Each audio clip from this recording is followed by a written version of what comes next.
Sabía que mi familia nunca me veía de verdad, pero nada me preparó para lo que mi mamá dijo esa noche. Se recargó en la silla, con los ojos fríos, y me soltó. No esperes nada de nosotros. Mi hermano hasta sonrió, como si hubiera estado esperando el momento exacto en que yo me rompiera. Pero no lo hice. Me quedé completamente quieta, aunque el aire en la habitación se sentía cada vez más pesado.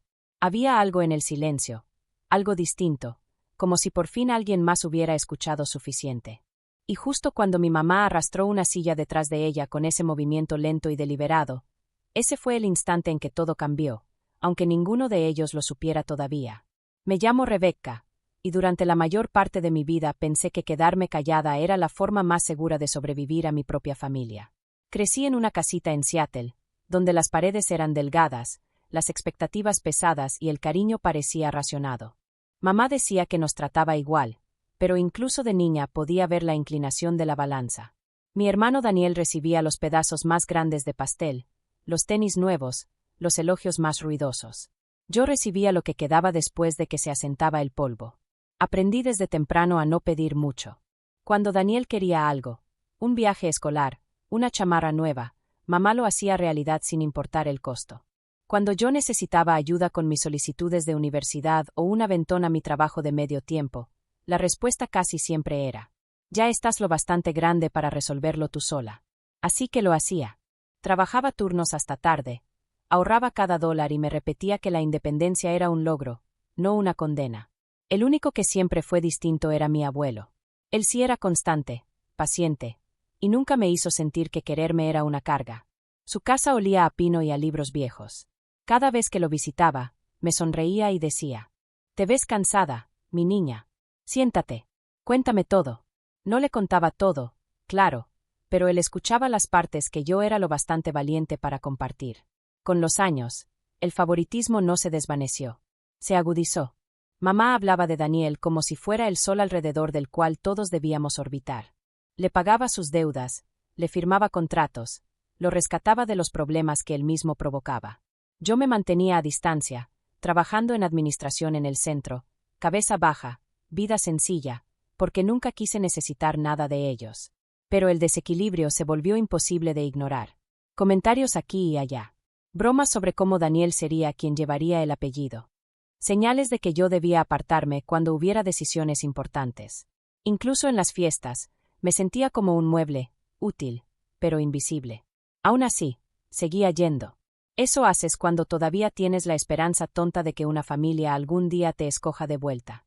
Cuando abuelo nos invitó a una cena de invierno en la casa de mamá, pensé que sería otra reunión común. Últimamente estaba más cansado, más lento, y dependía de mí para sus citas médicas. Creí que solo quería reunirnos para sentirse acompañado otra vez. Pero cuando entré al comedor esa noche, el aire se sentía denso, como si todos ya conocieran un guión que a mí no me habían dado.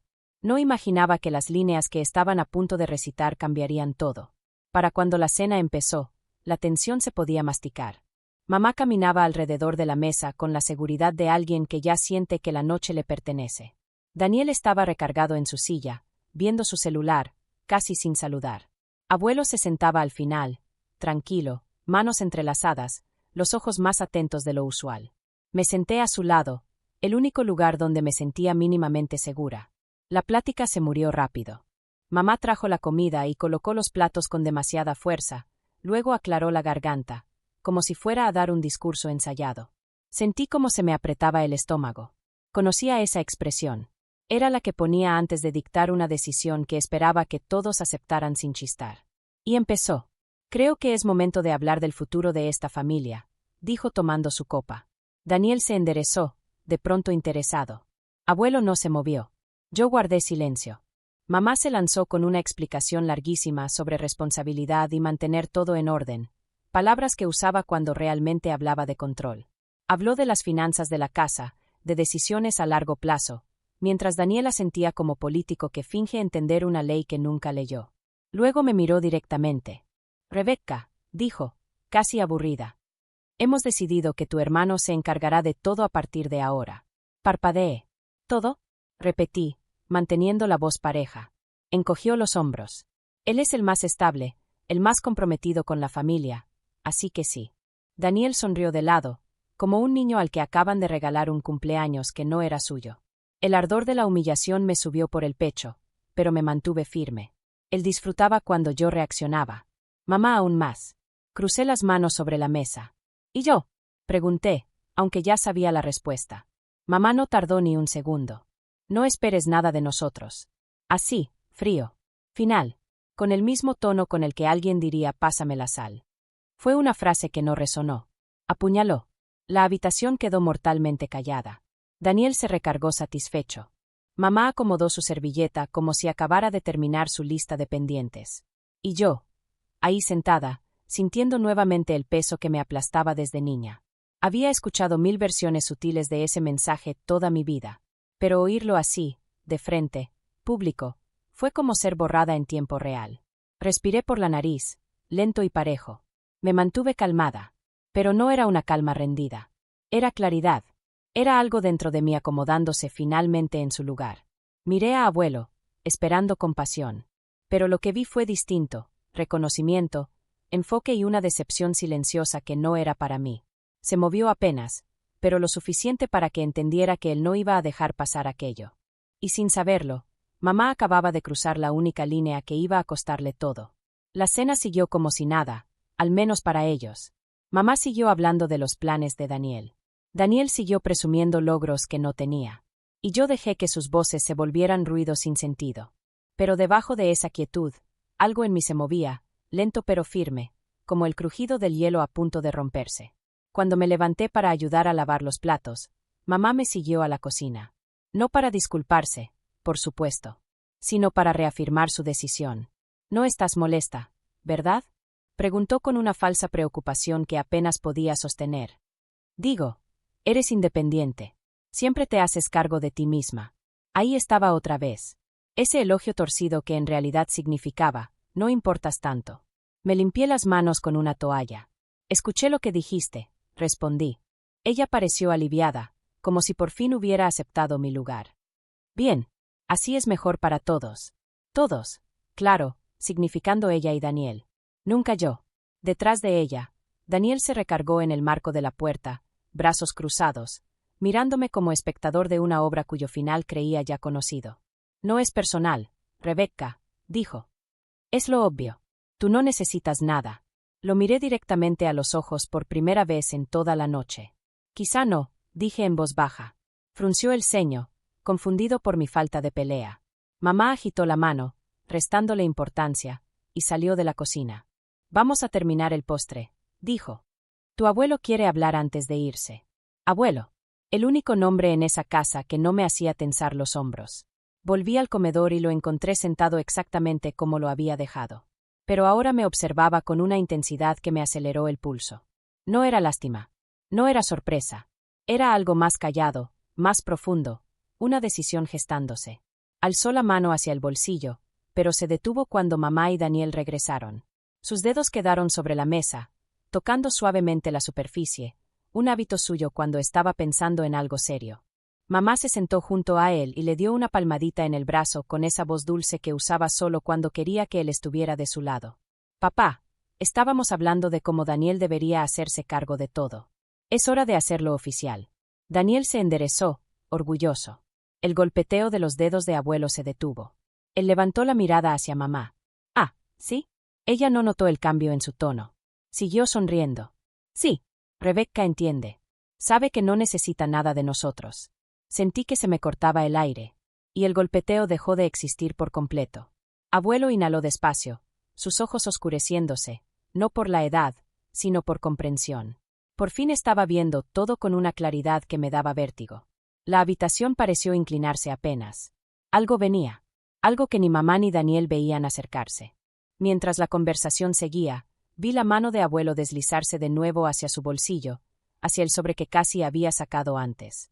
Su mandíbula se tensó, sus hombros se enderezaron, y por primera vez esa noche, la seguridad de mamá titubeó, apenas perceptible, como una vela agarrando una corriente de aire. Ella no lo sabía, pero el suelo bajo sus pies ya empezaba a quebrarse. Y todo porque acababa de darle a él una razón más para permitirlo. Abuelo no habló de inmediato. Solo se quedó ahí, mirándola de una forma que hacía la habitación más pequeña, más apretada. Esa quietud, la conocía.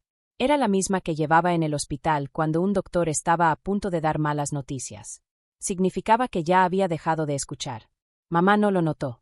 Se sirvió más té, tarareando, como si la noche estuviera yendo exactamente como la imaginó.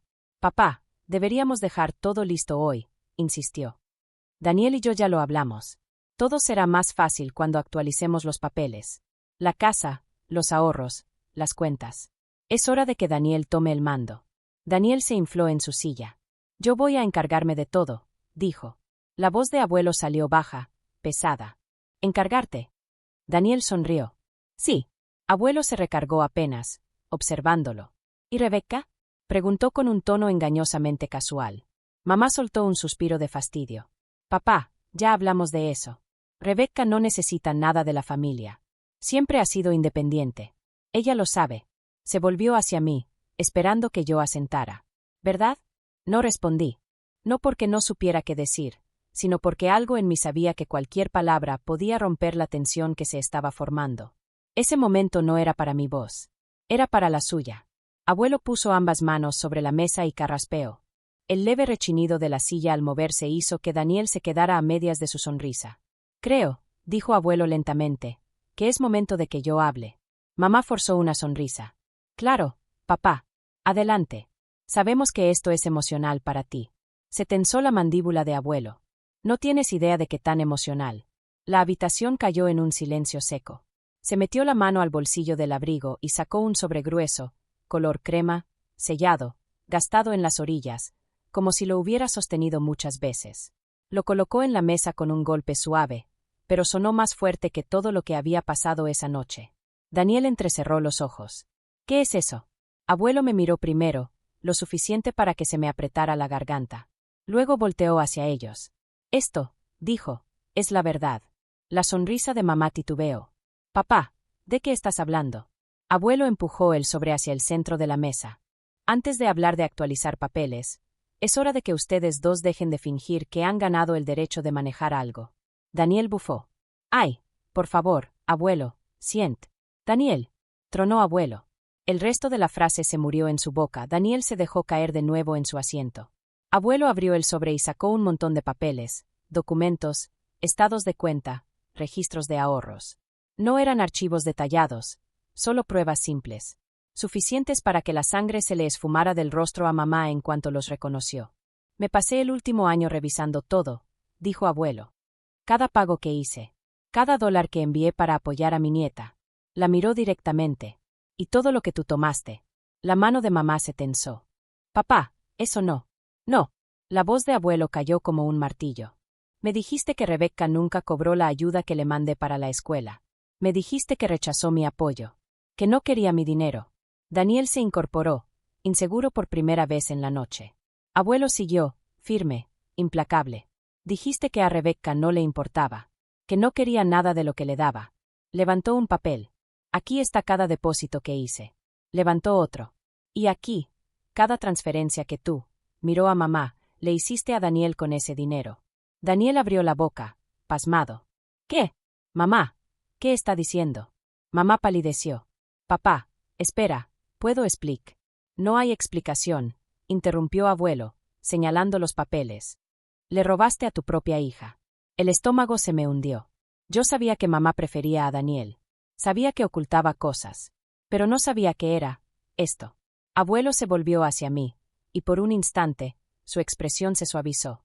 Tú debiste tener suficiente para terminar la universidad sin problemas. Te di dinero para libros, vivienda, comida, y aún así trabajaste turnos dobles. Te saltaste comidas. Su voz tembló. Pensaste que eras una carga. Tragué saliva. No lo sabía, susurré. Ella nunca me dijo. Él asintió, con los ojos oscuros de dolor. Lo sé. Daniel se levantó de golpe. Mamá, tú dijiste. Siéntate. Tronó abuelo, más fuerte. Daniel obedeció al instante. Abuelo se puso de pie con ayuda de su bastón. La habitación quedó congelada. Hasta el aire pareció sostener la respiración. Hace un rato, dijo, mirando a mamá, le dijiste a Rebecca que no esperara nada de ti. Los labios de mamá se abrieron. Papá, yo no quise. Él levantó la mano. Bien. La palabra cayó como una navaja. Bien, repitió, más fuerte. Porque ahora todo va para ella. La cara de mamá se derrumbó, como si alguien le hubiera puesto una piedra en el pecho y el golpe siguiera expandiéndose. Papá, no. No puedes. Daniel tartamudeó. Abuelo, esto no es justo. ¿Y yo? ¿Y tú qué? Abuelo se volvió hacia él, los ojos encendidos. Todo lo que te di lo desperdiciaste. Cada oportunidad la tiraste, y tu madre te lo permitió. La mandíbula de Daniel se tensó. No sabía que ese dinero era de ella. No preguntaste, disparó abuelo. Porque nunca te importó de dónde venía. Solo te importaba que llegara. Mamá se agarró del respaldo de su silla, respirando con dificultad. Papá, por favor, hablemos de esto en privado. Lo hablaremos ahora, dijo abuelo. Frente a la familia. Frente a Rebecca. Porque esto no es una negociación. Sacó un segundo sobre, más delgado, nuevo, recién sellado. Esto, dijo, es mi testamento actualizado. Mamá negó con fuerza. Papá, no. Daniel necesita crecer, interrumpió abuelo.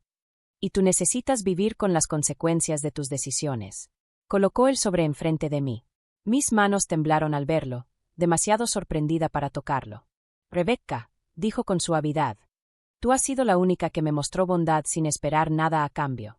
Me llevaste a mis citas. Te quedaste conmigo cuando estaba cansado. Me visitabas porque te importaba, no porque quisieras algo. Miró a mamá. Y tú la castigaste por eso. Mamá ya lloraba, lágrimas silenciosas, desesperadas. Le dejo la casa, los ahorros y todo lo demás a Rebecca, dijo abuelo. Con efecto inmediato. Daniel tiró su silla. Esto es una locura.